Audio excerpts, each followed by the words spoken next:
Meantime, faced with a spike in gun violence here at home and the chance of any new gun restrictions stalled in Congress, the Department of Justice is launching so-called strike forces in 5 cities across the country: in Chicago, New York, Los Angeles, San Francisco, and here in Washington, D.C.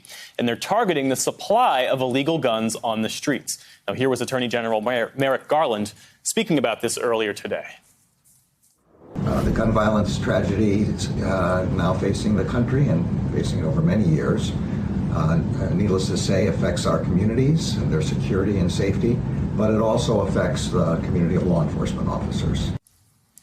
And here with the latest is our justice correspondent, Pete Williams. So, Pete, you have federal officials targeting gun traffickers, but as I understand it, there's no federal gun trafficking law. So how does all of this work?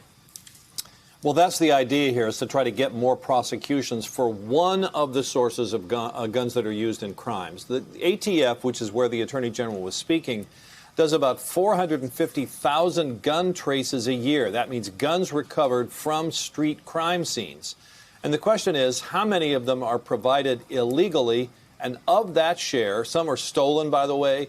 Some are obtained by people who aren't legally entitled to buy them because they buy them through sources that don't require background checks, like private sales and so forth. But some are purchased by what are called straw purchasers, people buying the guns who are legally qualified to buy, buying them for someone who either doesn't want a record of the sale or who isn't legally qualified to possess a gun. That's what this initiative is aimed at, to try to get more prosecutions of those people. Now, as you mentioned, there is no gun trafficking law. There is no straw purchase law. So what very often happens is that the next best thing is to make a federal prosecution for somebody who filled out false paperwork.